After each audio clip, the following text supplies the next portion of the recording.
বিসমিল্লাহির রহমানির রহিম। আসসালামু আলাইকুম ওয়া রাহমাতুল্লাহি ওয়া বারাকাতুহু। ব্রাহ্মণবাড়িয়া জেলা নিয়ে আমি যে স্বপ্ন দেখছি, আমার স্বপ্নটা বাস্তবায়ন করার জন্য আমি আমার প্রিয় বাংলাদেশ জাতীয়তাবাদী দল এবং তার সকল অঙ্গ ও সহযোগী সংগঠন সহ সর্বস্তরের জনগণের সার্বিক সহযোগিতা কামনা করছি। আপনারা জানেন, ব্রাহ্মণবাড়িয়া জেলা অত্যন্ত রত্নাগর্ভা জেলা। এ জেলায় অনেক গুণী লোকের জন্ম হয়েছে। এ জেলায় অনেক বড় বড় ব্যবসায়ীর জন্ম হয়েছে, রাজনীতিবিদের জন্ম হয়েছে, অনেক সাহিত্যিকের জন্ম হয়েছে এবং অনেক মোট কথা অনেক গুণী লোকের জন্ম হয়েছে এই জেলায়। আমরা ব্রাহ্মণবাড়িয়া জেলার বর্তমান যে চিত্র দেখতে পাচ্ছি, এই চিত্রটাকে কিভাবে একটু পরিবর্তন করে এই জেলাকে বাংলাদেশের একটি আদর্শ মডেল জেলা হিসেবে প্রতিষ্ঠিত করতে পারি, এই বিষয়ে আমাদের পরিকল্পনা করার এখন সময়। স্বাধীনতার পরে বিভিন্ন সময় আমাদের জেলার যারা দায়িত্বপ্রাপ্ত ব্যক্তিবর্গ ছিলেন, ওনারা চেষ্টা করেছেন কিভাবে জেলাকে উন্নত করা যায়। আমি বিশ্বাস করি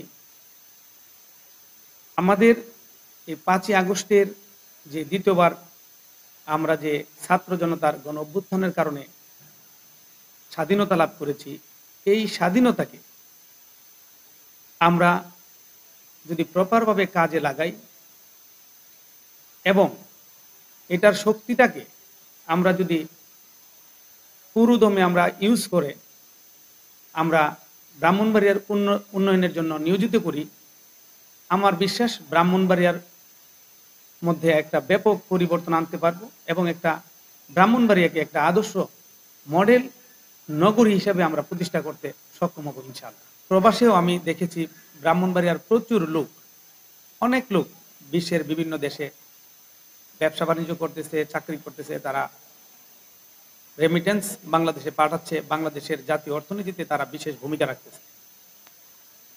আমার পরিকল্পনা হলো এই যারা বেকার যুবক অথবা যারা বিদেশে যেতে চান, তাদের জন্য সঠিকভাবে তাদেরকে কিভাবে ট্রেনিং দিয়ে, সঠিক প্রশিক্ষণ দিয়ে, সংশ্লিষ্ট কাজে দক্ষ হিসাবে গড়ে তুলে তাকে কিভাবে বিদেশে পাঠানো যায়। আমি পৃথিবীর বিভিন্ন দেশে দেখেছি, ফিলিপাইন থেকে নার্স আসে, ইরান থেকে, পাকিস্তান থেকে সিকিউরিটি নিরাপত্তার কাজে যারা নিয়োজিত তারা যায়, তাদেরকে সঠিকভাবে প্রশিক্ষিত করে পাঠানো হয় এবং তারা ভাষায় পারদর্শী থাকে। যে দেশে যায় সেই দেশের ভাষা তাদের জানতে হয়। আমি মনে করি ব্রাহ্মণবাড়িয়াতে টেকনিক্যাল ট্রেনিং সেন্টার আছে, কিন্তু এটাকে ব্যাপকভাবে এটার মধ্যে ব্যাপকতা আনতে হবে এবং বিষয়ভিত্তিক তাদেরকে ট্রেনিং দিতে হবে, বিষয়ভিত্তিক ট্রেনিং দিতে হবে, দিয়ে তাদেরকে বিদেশে পাঠালে সে যেমন ভালো বেতন পাবে, অতি সহজে ওই দেশের মধ্যে সে সেটেল হইতে পারবে এবং তারা যে দেশে যাবে সেই দেশের নিয়ম কানুন এবং আইন শৃঙ্খলা তাদেরকে আগে থেকেই শিখিয়ে দিতে হবে, ট্রেনিং করাই দিতে হবে, যেন সে ওই দেশে গিয়ে কোনো বিপদে না পড়ে। এটা অত্যন্ত গুরুত্বপূর্ণ।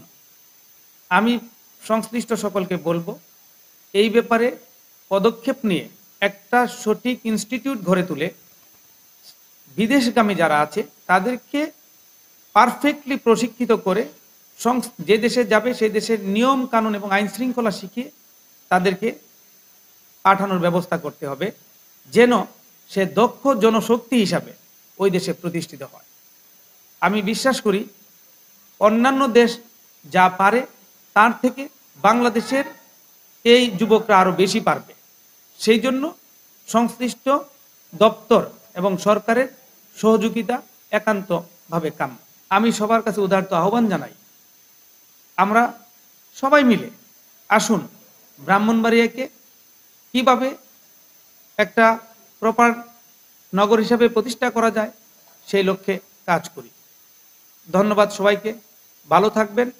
আমি আপনাদের সাথে যে কোনো সময় যে কোনো ব্রাহ্মণবাড়িয়ার যে কোনো উন্নয়নের বিষয়ে আমি সহযোগিতা করতে প্রস্তুত।